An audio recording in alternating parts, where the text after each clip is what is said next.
أعوذ بالله من الشيطان الرجيم. بسم الله الرحمن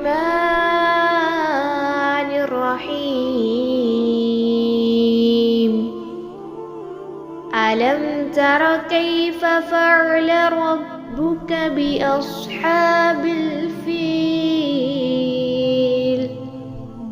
ألم يجعل كيدهم في تضليل وأرسل عليهم طيرا أبابيل